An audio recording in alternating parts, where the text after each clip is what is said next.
Good morning and welcome to Real Estate Live UK's first week of events for 2021. Real Estate Live UK is a week-long programme of events brought to you by White Label and our partners. We'll be hosting 3 weeks of events this year, the 2nd in June and the 3rd in October, promoting the strengths and opportunities of places across the UK. The programme seeks to keep the property and regeneration sector updated and engaged, and we have a fantastic programme of events planned this week to do just that. You can view more details about the sessions taking place this week on our website, realestatelive.co.uk, and I'll let you know about some of the others that are taking place today at the end of this session. Before we begin our opening keynote, we will be launching a short poll on what will be the most important factor in the UK's drive to net zero during 2021. There are a few options now on your screen, quite a few, so please take your time to read through those and submit your answer. And if you've got any thoughts or ideas other than the ones we've suggested, please feel free to write those into the chat. While you are completing your answers, I'm delighted to introduce our opening keynote discussing the green potential for our UK cities in 2021. And we'd like to maintain the interactivity that we started with that poll during this panel, so please do submit questions to the panel during the session using the Q&A feature on Zoom. And I would now like to hand over to Melanie Leach, Chief Executive of the British Property Federation, who will be chairing the session. Over to you, Melanie. Thank you very much, Bonnie, and good morning, everybody. Well, this session could not be more timely, could it? With the UK hosting the 26th UN Climate Change Conference, COP26, in Glasgow later in the year, and with many cities and indeed towns declaring climate emergencies. This debate is absolutely timely and needed, and we are going to ask in this session what plans are already in place to drive the sustainability agenda across the UK, what part are cities playing in that, what more do we need to do, how can real estate be part of that story. I'm Chief Executive of the British Property Federation, so of course I'm going to believe that the real estate sector is already playing a really important part in driving towards net zero, and I'm keen to hear what the politicians on my panel think about that and about the partnership that's going to be needed between public and private sectors to get us to where we need to be. So how can cities innovate, build that better? How can we use the opportunities as well as the tragedies of COVID-19 to really create a platform for a more sustainable recovery? I've got a fantastic panel with me, so I think you've heard enough from me and I shall pass it over to them. And I'm going to start with Alistair Reid from Belfast, Strategic Director of Place and Economy. Alistair, tell us about Belfast's net zero carbon roadmap. What does it mean for investment and development in Belfast? Well, firstly, thank you, Melanie, for the opportunity to address the conference, the webinar this morning, and thanks to Real Estate Live. The Belfast has, over the last 5 or 6 years, embarked on very ambitious growth plans for the city. So through the publication of the Belfast Agenda, we set out our intention to grow the city by 60,000 people, to create 40,000 new jobs, and to build 30,000 new houses. What's become very clear in the kind of global zeitgeist, if you like, in terms of consideration of sustainable development, that growth needs to be matched by a concern for both the green and built environment and the population and people communities that surround and benefit from that growth. So certainly over the last 6 years, we've had a very clear focus on what might be a traditional form of sustainable development. So the three-circle model that we're also familiar with: economic, social, environmental. And that was further articulated in the resilience strategy that the Council produced as part of the 100 Resilient Cities, a global network looking at sustainable development and city resilience. And then just from a technical point of view, to kind of finish off the kind of policy background here, our local development plan is currently being written at the moment. It's out for examination in public, so it's a kind of statutory response to some of the challenges that we have. So we have a kind of policy background that kind of commits us to looking at development in the round. It's a sustainable development. Now, like many others, as a city, we declared a climate emergency in October 2019. We have avoided, as a city council, giving ourselves a target date. We've said carbon neutral as urgently as possible. We have prepared a city council action plan, and we have committed to, as a city, an 80% reduction in emissions as soon as possible, that figure being based on a 2005 starting point. But we wanted some numbers behind that. So we've been working with the Place-Based Climate Action Network. And we know as a city, we produce 1.5 million tonnes of carbon each year. And this has reduced by 42% since the year 2000. We're kind of interim targets are a 66% reduction by 2025, 80% by 2030, and perhaps 100% by 2050. The numbers tell us the two areas that we are reducing most carbon are in domestic housing. So if we have a focus, and this will be replicated across cities worldwide, the big area of reduction will be in retrofitting and any new build housing being much more carbon efficient, and transport, and that's predominantly commuter transport. Now, if we retrofit our current housing stock in the city, we will save 263 million on our energy budget as a city each year. That can provide almost 5,000 years of extra employment. So there's almost an as-is advantage in looking at retrofitting in terms of the jobs and that it will create.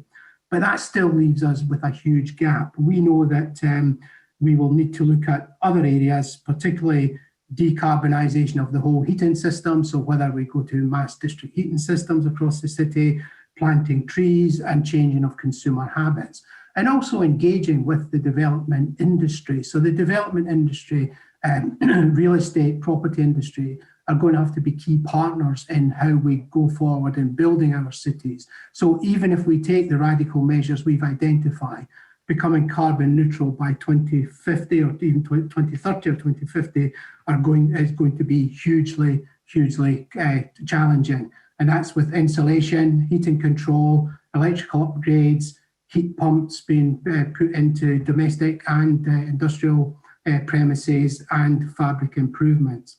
Now, as we go through this process, we see the role of the city council as creating the citywide structures and partnerships that we're going to need. This is not going to be in the hands of any one organisation. It won't be city councils or government that gets us to these carbon neutral points of view. It's going to be a huge partnership arrangement with business, communities, voluntary sector, and government at all levels.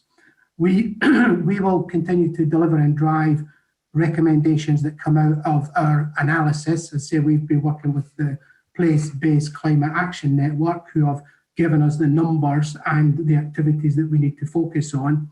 We will continue a risk-based approach, a risk-assessed-based approach to this. We now know that the worst can happen. So COVID has been a great learning. We cannot ignore issues anymore. The world can change. The world can change very suddenly. I think people understand that through COVID, and they know that no action is not a choice here. It's not an opportunity. And we will continue to work with government and industry investors to look for these new solutions. Some of these solutions don't exist at this stage. No one's cracked it. No one's got all the answers to this. But through that kind of numbers-based approach, we'll continue to drive to work out how we can take Belfast to that zero emissions place. You wanted 3 minutes. I've given you 6. I'm very sorry, but this is a huge topic. So thank you. Thank you very much indeed, Alistair. And in moving on to our next speaker, I'll just remind all of the participants, we really do want this to be interactive. You've got a fantastic panel here. Don't lose the opportunity to ask your questions. So please start them coming onto the Q&A button. I know it's Monday morning and it's still relatively early in the working week, but don't miss the opportunity to ask our fantastic panel your questions. So first, let me move on to Mayor Philip Glanville, leader of Hackney Council and executive member for Transport and Environment at London Council. So, Phil, the Mayor of London set out an ambition for the city to be zero carbon, zero emissions and zero waste by 2050. How are London councils engaging with that agenda? What are you doing to work to help to achieve that? And what are the challenges and opportunities? Thanks, Melanie. And a lot of what Alistair said resonates with me from the Belfast perspective. I think we're all looking at the same challenges, challenges over emissions and the sectors that we want to see improve during this time. And as you set out, the Mayor of London set a very clear set of ambitions, and London Council's the body which I chair the Transport and Environment Committee for is the 32 London boroughs and the City of London, for people that don't know. So we are both planning authorities, we are direct deliverers, we're transport authorities, we will have a huge amount of housing stock, and I think it'd be fair to say that I think we've got that citizen business interface at a grassroots level that's going to be absolutely essential to get there. And what we've also seen, I think, in COVID is not only can the very worst things happen, but also the value that people place on the built environment, the green environment, the challenges of poor housing and overcrowding. And there's been no rowback from Londoners in terms of their concerns about climate change. So last Climate Action Week, London Council's published a poll of what Londoners felt about climate change, and 82% of Londoners said they were concerned, 57% of those saying that concern had increased, and obviously half of that year we were polling, we saw COVID, and 52% saying they felt they'd already been impacted, whether that is obviously by climate events or wider. So I think there is no lack of ambition, I think, at City Hall level, or concern at the resident citizen level. And as you rightly said in the introduction, many London boroughs have declared climate emergencies. 26 London boroughs have actually gone further than the Mayor and want to get to net council emissions, net zero by 2030, and 15 boroughs want to see a net zero for their wider borough as well. So a real vanguard of action, but there's a huge amount to climb in terms of getting to those targets. What we're doing as London councils is supporting members to coordinate their efforts. We've set our own targets around climate change in a joint statement in December 2019. So that includes thinking about the real estate industry and some of those areas of key emissions. We want to get to an average of EPCB for all buildings by 2030. And that really shows the level of ambition and need around retrofitting. We want to secure low carbon buildings and new infrastructure through obviously our planning and building control functions. I think you've seen quite a lot in terms of housing delivery, of piloting various forms of new homes, including passive house is really prominent. In terms of the wider built environment, I think we recognise the challenges of cold and overheated homes, and especially the impact that can have on vulnerable groups. So there's a social justice element to what we want to do around this agenda, and I think that resilient and green London that we need, we have to make sure that along that journey that we're investing to get there. We've also developed a network of boroughs that are leading on different elements of this. So we have Hackney and Tower Hamlets are leading on low carbon development work, and that's both in terms of us as a planning authority, but also us as direct deliverers of new council housing, and that's really exciting thing to be part of, both at the London Councils and Hackney level. But we also recognise, I think, the need to go beyond to business, to the development industry, our communities, and that vital interface with the GLA and government in terms of funding and regulation. So we've got a working group on broader low carbon development, which meets with developers to discuss these issues and where we need to work with the industry around pipeline job skills, but also regulation and funding. And I think the retrofit agenda is very similar to the cladding debate we've just recently seen. We need everyone to play their part and obviously a race to the top, but we also need long-term funding and long-term stability around regulation, especially planning. And I know we've got a huge set of planning reforms and the Environment Bill interacting on this agenda in terms of that journey to get to net zero.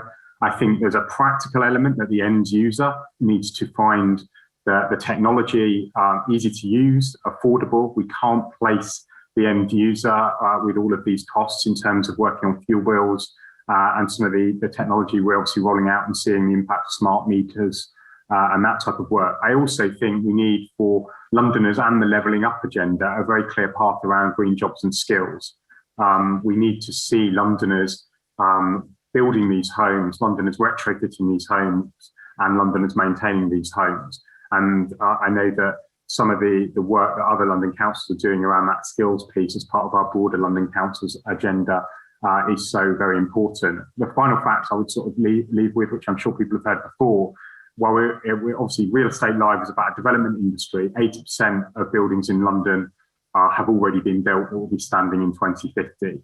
So that need to retrofit is absolutely critical. We've been talking about it for a long time. I think Mayor Kim Livingston talked about it. We need to see that consistent approach from government.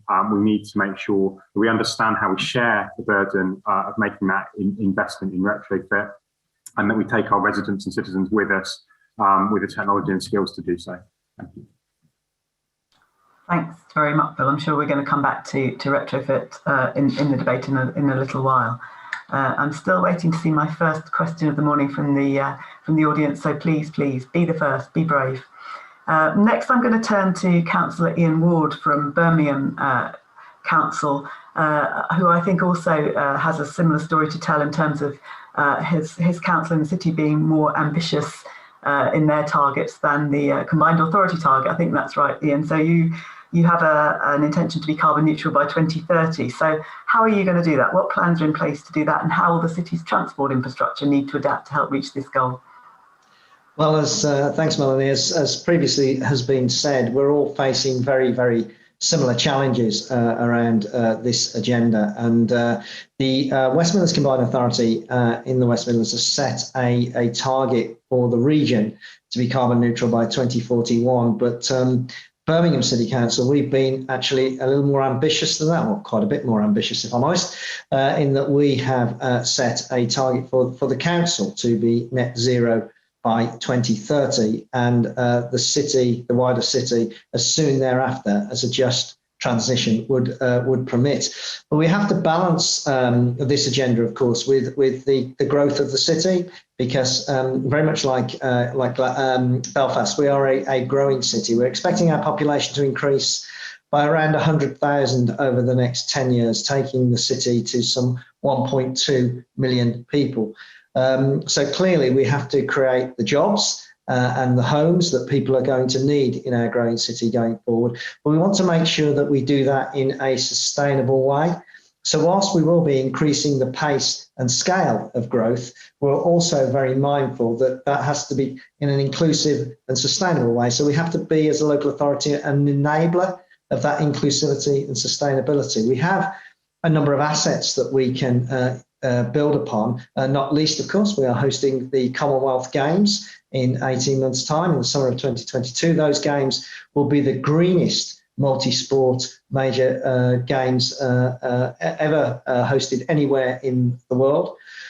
We also have HS2 arriving at some point over the next 10 years, and that is a fantastic opportunity to deliver on some of the jobs and the homes that we have to create. But we're very mindful that this has to be done, as I've been saying, that prosperity has to be created in a sustainable way, so that we bring people with us and we ensure that the population of the city has a stake in the future of the city as we go forward.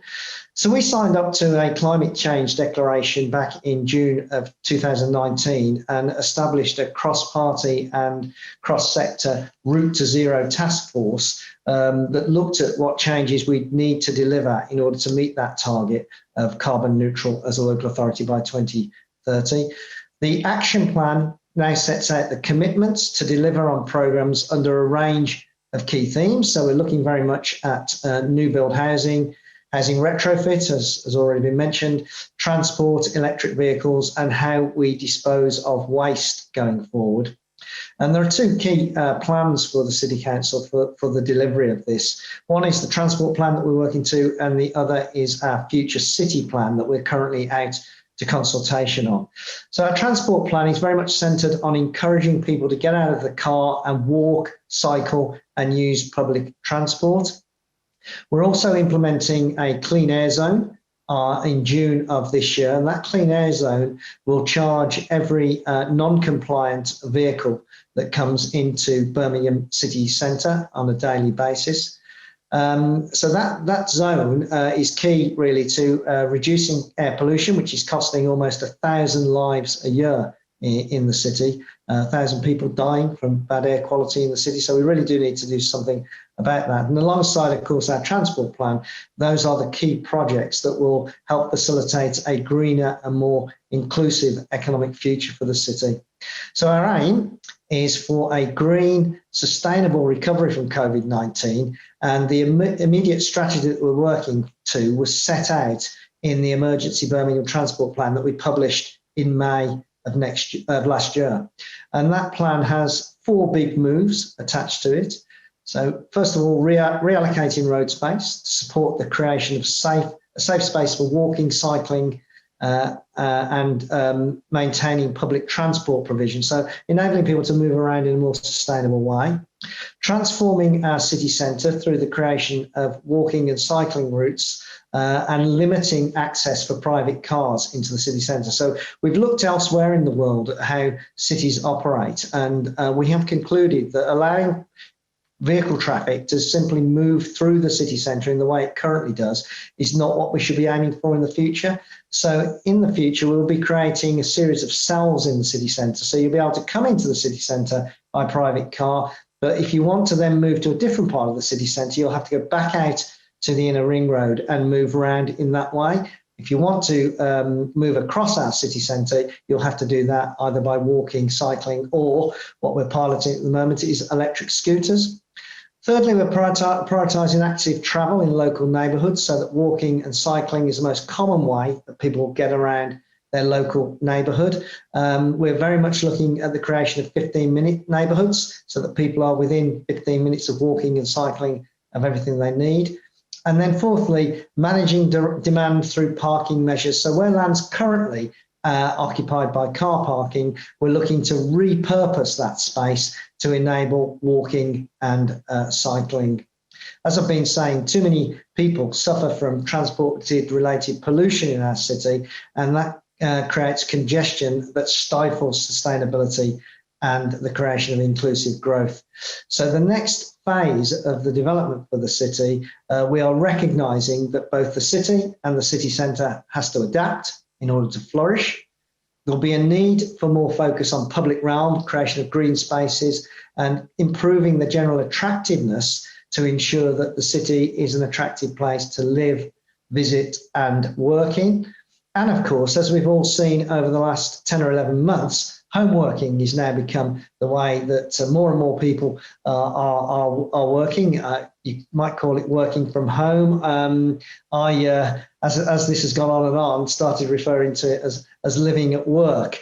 But I do think that home working is going to be a more permanent feature, even if it's 2 or 3 days a week that people work from home and then work in the office for the balance of the 5 days. But what that will mean is that the importance of green space and a sustainable environment will become a critical component for the success of cities in attracting jobs and investment.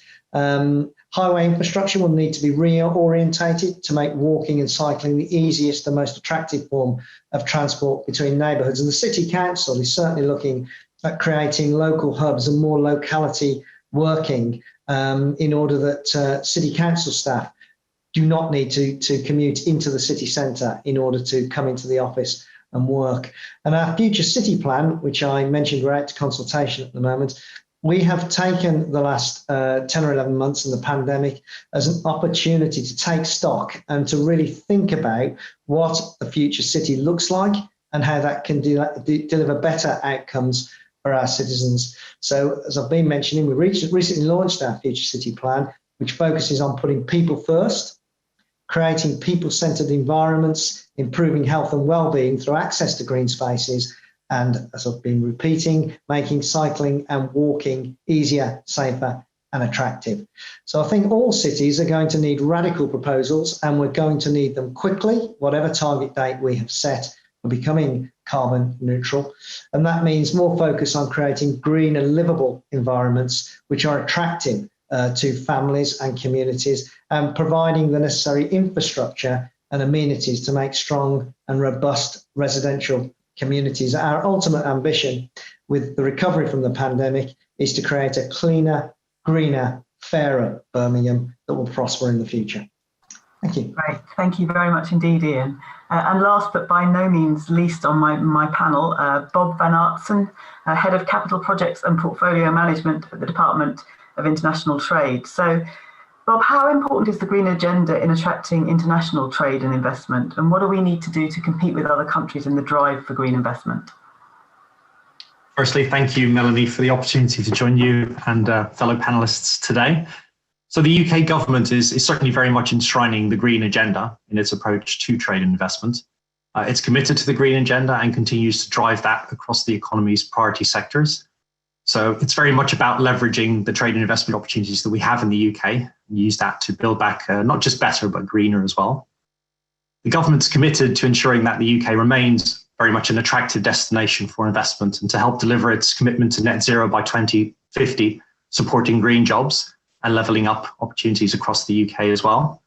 So recently, the Prime Minister launched the 10-point plan, which demonstrates a focus on greener buildings, green finance and innovation, which will enable levelling up and also help for the creation of 250,000 new jobs as well. So this spans buildings, clean energy, transport and far more, and aims to mobilise £12 billion of government investment.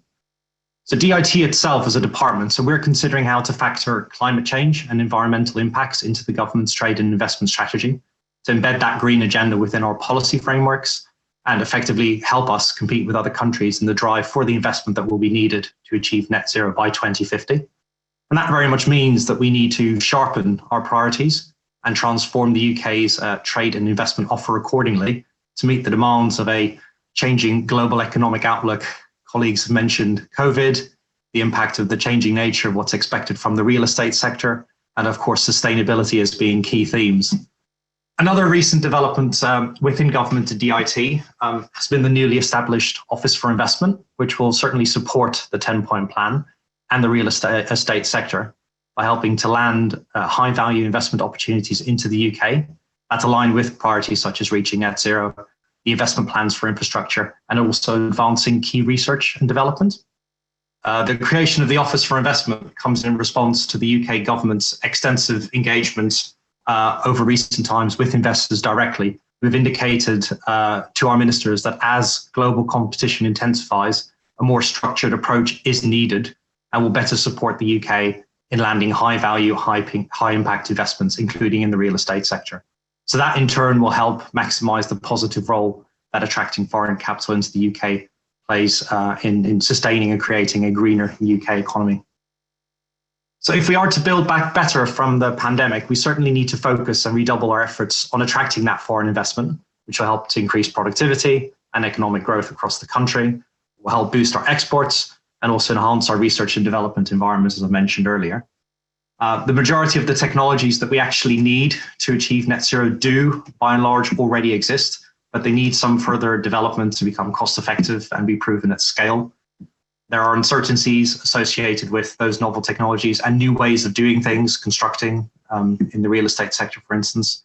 And those things can make it very difficult to raise finance. So yeah, that's where government can help and increase certainty and reduce the cost of capital.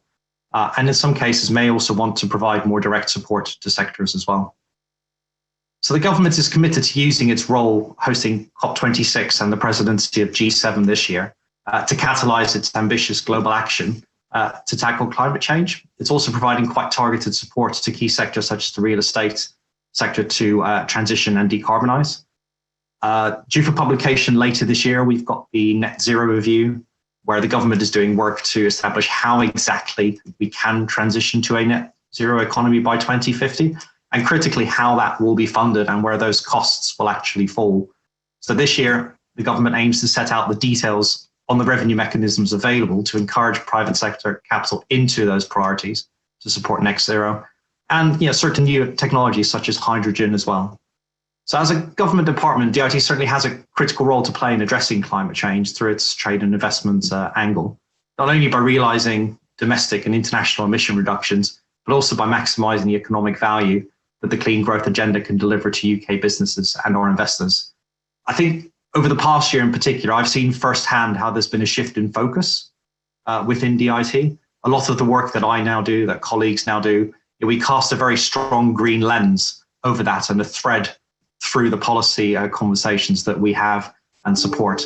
And very much look forward to helping the UK and helping colleagues, many of those on this call, achieve the goals and ambitions that we have for a greener future. Thank you very much, Bob. And actually, I'm going to stay with you for a minute because your last comments neatly segue into a couple of the questions. Thank you to everyone who's been asking questions on the Q&A line, and there's still time to probably sneak one in before we wrap up, so please do keep them coming. So I've got a couple of questions here I'm going to group together. And the first one is, momentum is everything. Where are the quick big wins and what government support commitment is there to unlock this momentum? And then there's a separate question which asks, what do the panel consider can be achieved by the time COP comes around in November, which sounds like the quick wins to me too. So Bob, I'm going to come back to you first, stay with you, just to sort of tell us in the next few months, because obviously you talked a little bit longer term there and things coming later this year. Right now, what government support and commitment is there available to help the others on the panel and many others around the country who are trying to lead this agenda locally to help them? And then I'll come to the other panelists and ask them around where they think the quick wins are. Of course. So just broader on the strategy front in the lead up to COP26, we've got, as I mentioned, the net zero review. We've got a new national infrastructure and construction pipeline, which will help highlight where some of those opportunities for investment might lie. We've got a transport decarbonisation plan, the electric vehicle charging infrastructure strategy, a heat and building strategy, a hydrogen policy framework strategy, and on top of that, an industrial decarbonation strategy plan as well. So there's a lot of strategies that are starting to formulate and come into place in the lead up to COP26. In terms of what we have already for the real estate sector right now to help enable net zero emissions, obviously, there's other levers that we have at play. We have the Future Home Standard, which will ensure that all new build homes are zero carbon ready. We want as many existing homes as possible to hit the EPC band by 2035, where practical, cost effective and affordable. All rented non-domestic buildings should be EPC band B by 2030. Of course, we're cost effective as well. And the UK government will consult on regulatory measures to improve the energy performance of homes. And we're consulting on how mortgage lenders could support homeowners in making those kinds of improvements. The plan is to extend the public sector decarbonation scheme, as well as expand the warm home discounts to around 3 million low-income households until at least 2025 or 6. And that will include a consultation on reforms to the scheme to better target fuel poverty. There's a wide variety and a myriad of different levers the government is trying to use to really generate, maintain that momentum that we already have. And then finally, I just want to highlight that we're also developing a strategy specifically for upskilling through a Green Jobs Task Force and the National Skills Fund, which is due to be launched later as well. So there's quite a myriad of different things the government is doing there. And I think just reflecting on where I see things at DIT at this stage as well, there is certainly a sense of urgency around this and a need to prioritize this. And as I mentioned earlier, this is very much a golden thread through a lot of the work that we do, as demonstrated by the conversations we have with investors. They are very ESG minded, many of the key investors that DIT work with. And that is certainly stimulating the kind of conversations that we're having with the projects that we support as well, and the opportunities that we have in the UK. Somewhere in the middle, we will certainly meet and be able to sustain what will hopefully be a greener future. Thanks, Bob. Phil, I'm going to come to you first on this. Where are the quick wins, and what more could the government be doing to help you to get to those more quickly? I think there was some of the programs that Bob's talked about are critically important to this. We've got, certainly with the Public Housing Decarbonation Fund, there's some pilot work happening at the moment. I think we've got to, as a sector, look to the spending review and make sure that we've got the right long-term funding settlement. And if there are more short-term funding, I think learn from some of those projects that are underway. I think they often come out with, rightly the level of sort of ambition you want to see delivered in terms of time, but they're actually quite hard to mobilise around. And I think we need that co-production at an early stage across all of local government and the government to make sure that we're matching that level of short-term ambition with deliverability.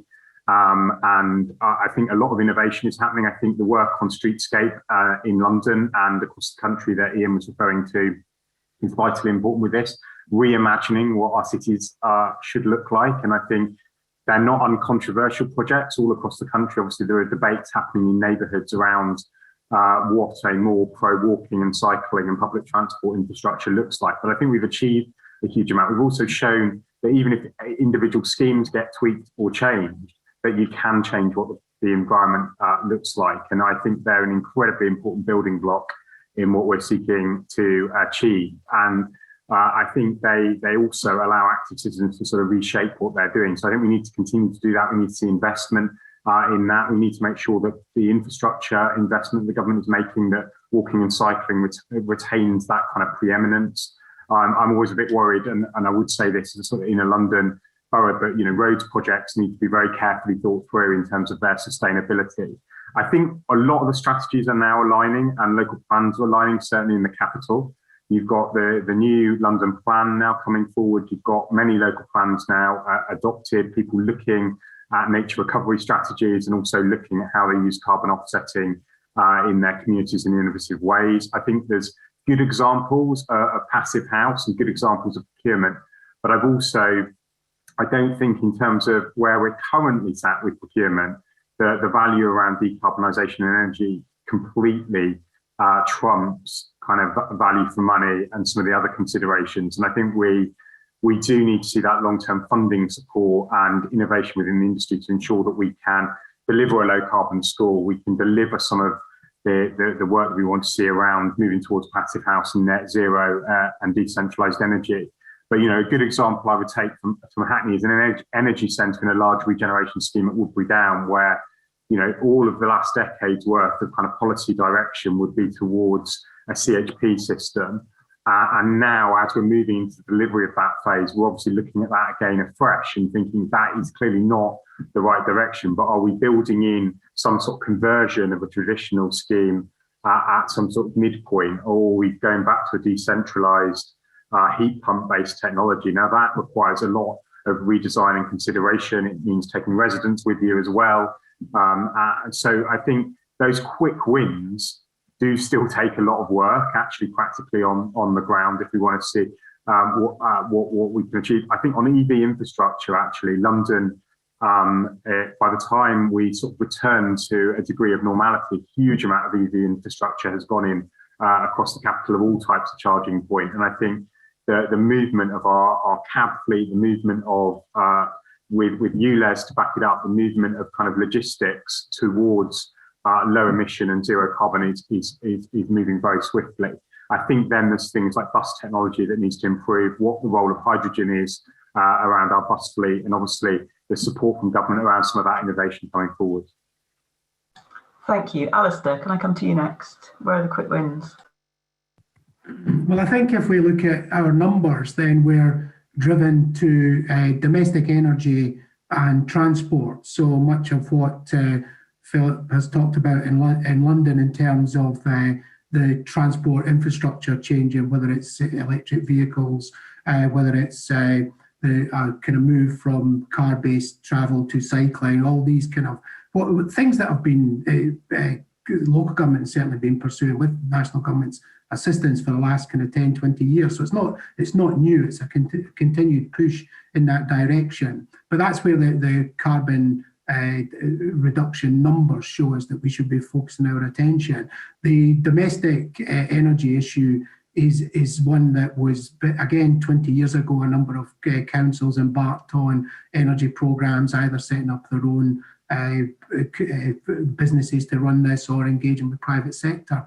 And we just need to do some of that again. We need to focus again on that kind of retrofitting. It is a three-circle approach. It addresses the carbon emissions, so reduction in energy. That means a reduction in energy bills. So we're addressing fuel poverty, which is one of the major drivers that we can use, certainly in social or council housing estates, where we have a real issue. And you create jobs by doing this. So it's, as Dana said, it's not rocket science. There is something about us refocusing there. I think that then you will always have these kind of more longer term. Again, some of them are happening now though. So a great example in Northern Ireland is Wrightbus, who are producing hydrogen buses. So it's kind of beyond electrification, the next kind of fuel source. Hydrogen's obviously cutting edge. Again, it's been tried, not worked. It's tried again, and now we're at a phase where we have now having production from Northern Ireland. Aberdeen have been the first city to pick this up. Belfast is going to follow with an all-hydrogen bus fleet. So there are things that we thought were out of reach that are now coming to fruition as well. But the numbers tell us we need to be focusing on that domestic energy consumption and transport mitigation measures in city centres. Thank you. Ian, I'll come to you. And could you also pick up a question from the floor? You mentioned 20-minute neighbourhoods and building on the COVID-led changes in the way we're living our lives, our shopping, exercise habits. Is this something that developers will buy into, is the question? Thank you, Melanie. Yes, I'll come back to that point.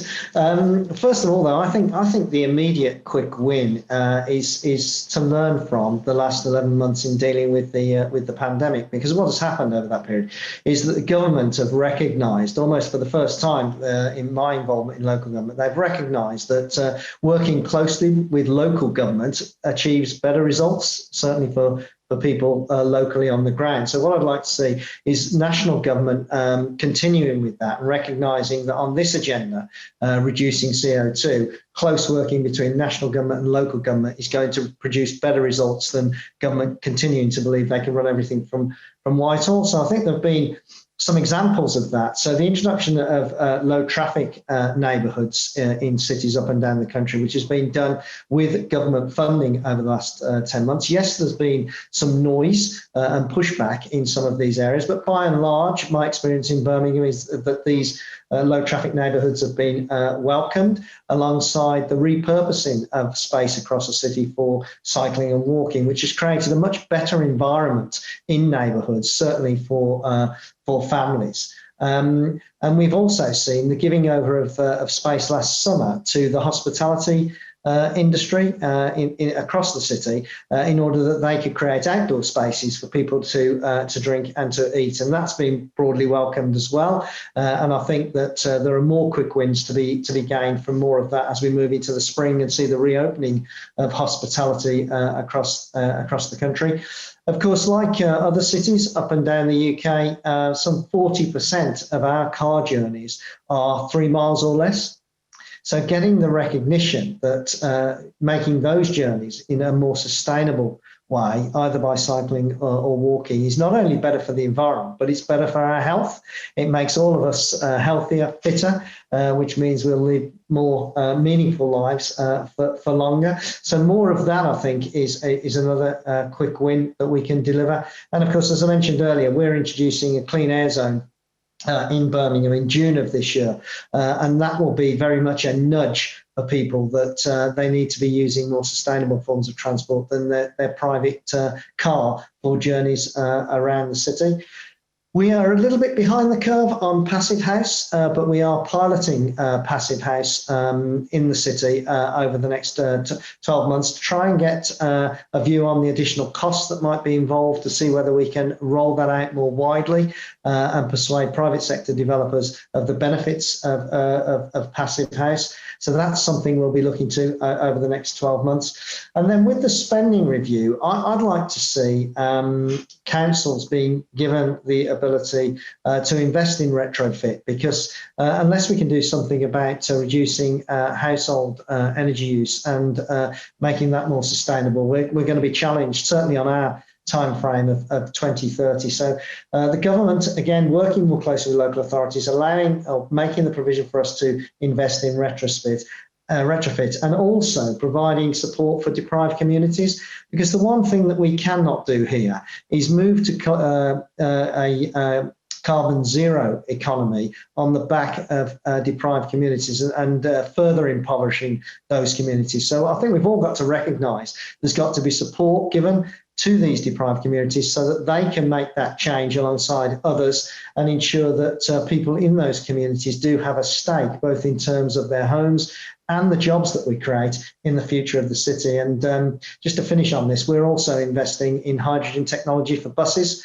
We've got 20 buses being deployed on the city network in the coming months.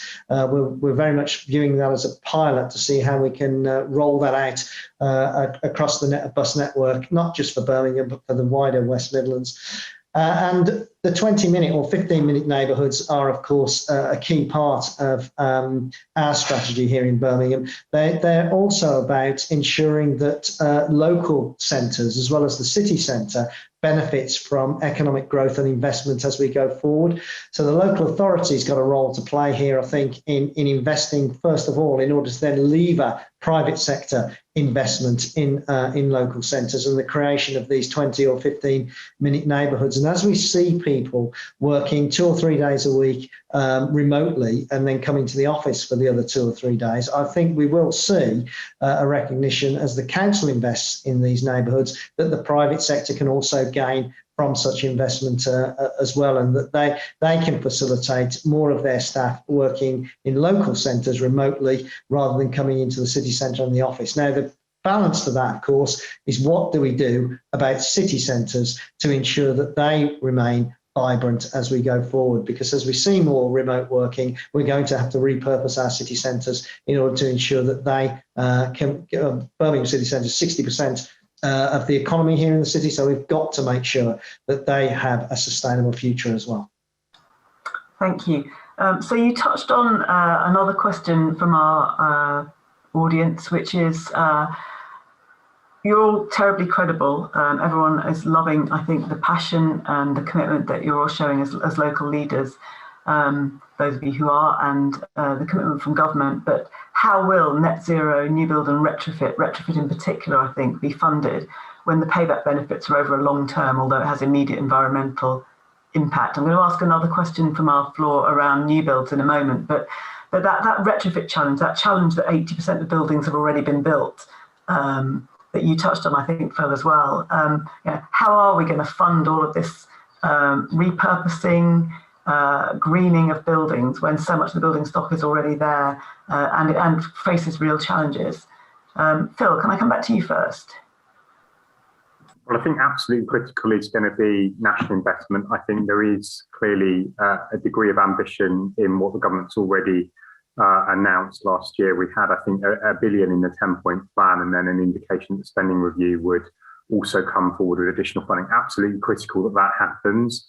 And I think all of us have a role in making sure that in any discussions within government that the emphasis on retrofit and the building back a greener, better infrastructure is there. I would raise the issue of stockholding local authorities. So boroughs like Hackney, Southwark, others. I think you've got $1 billion, if not more, level of need in each stockholding authority.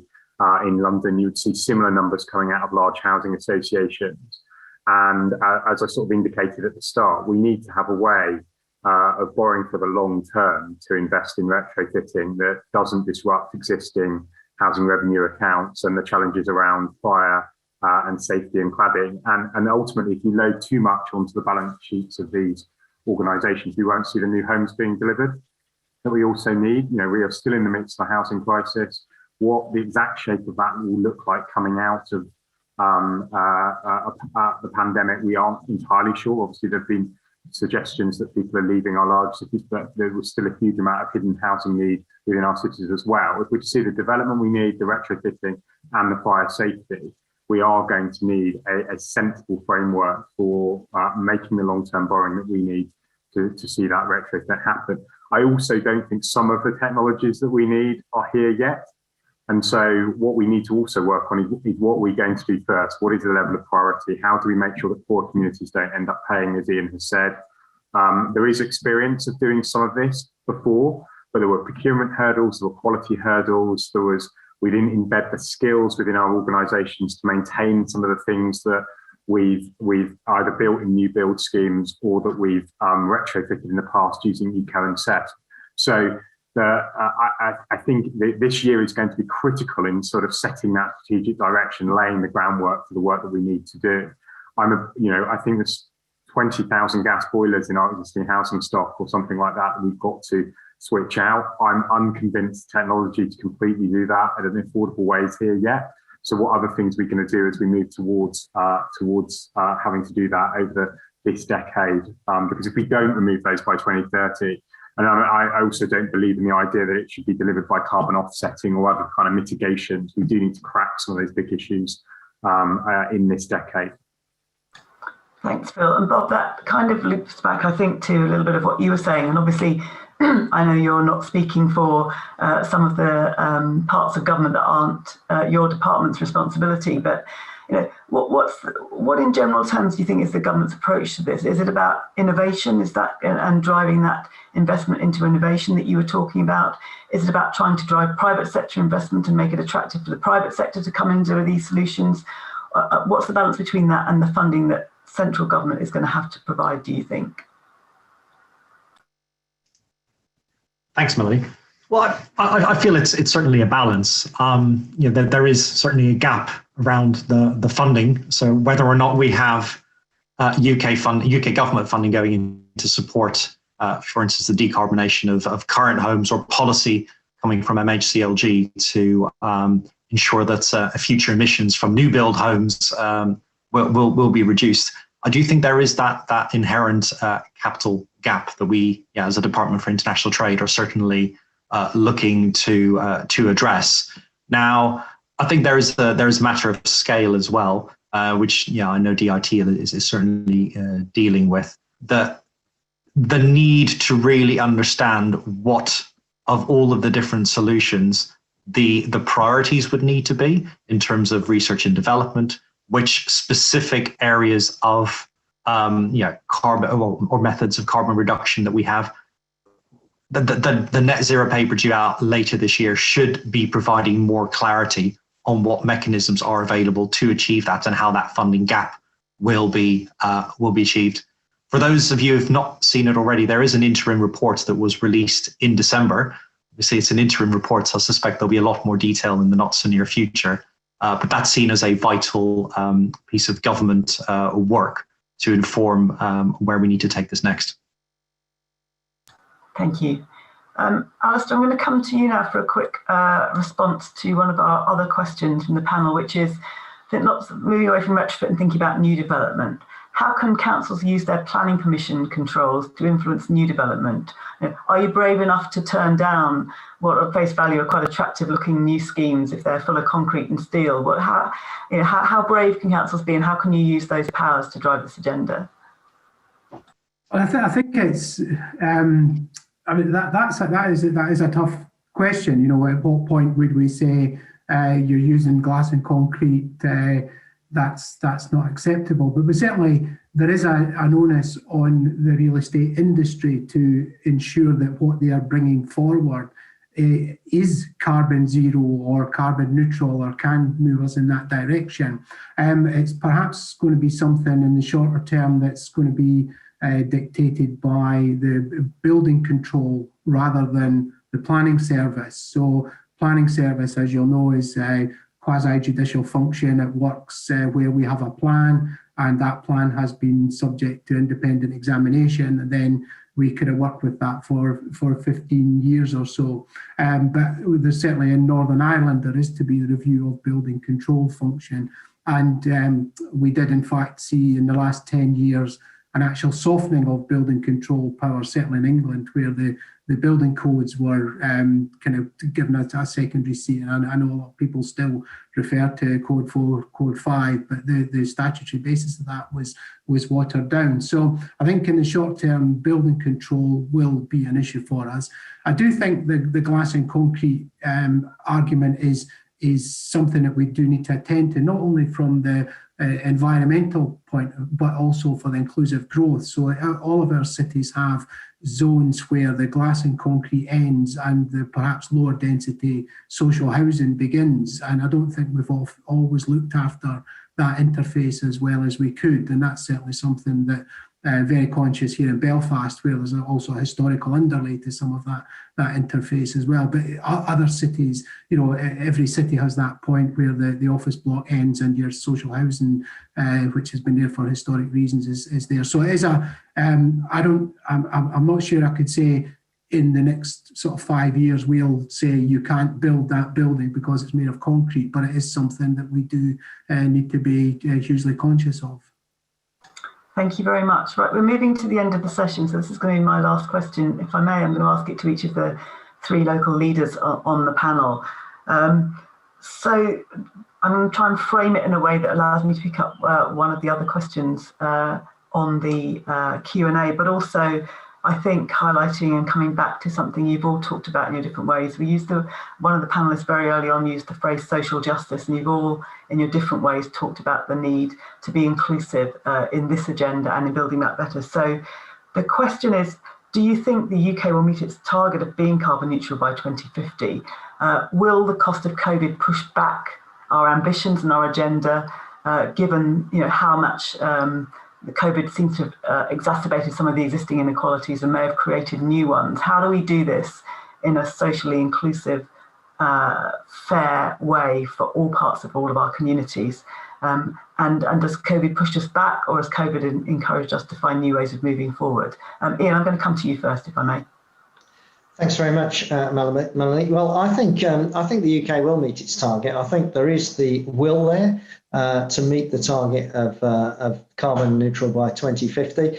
Question I would pose is that going to be quickly enough for the people who are pushing us to take this agenda increasingly seriously? So here in Birmingham, young people in particular are constantly challenging me around the target of 2030. So I do think that this debate is going to run, but I do think we'll meet this target, because I think the will is there. I also think that in many ways COVID has refocused the mindset around having to make the change that is needed, because what COVID has done is it has revealed inequalities that were hidden in plain sight, and they are now going to have to be addressed. I mentioned earlier that our aim is to create a cleaner, greener and fairer Birmingham going forward. There's increasing evidence from all around the world that the more unequal a society is, the less that it prospers. So we do need to do more to ensure that the wealth that is created is shared more evenly across our societies. And I believe if you think about the investments that we need to make now going forward, in spite of all of the efforts that have been made by government over the last 11 months, and they have been immense in order to prevent businesses going to the wall and to preserve jobs, inevitably, we are going to see high levels of unemployment as we come out of the pandemic.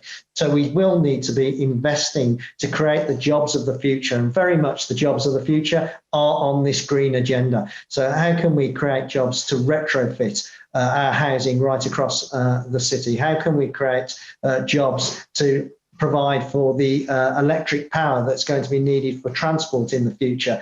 I think government and local governments need to be focused on this.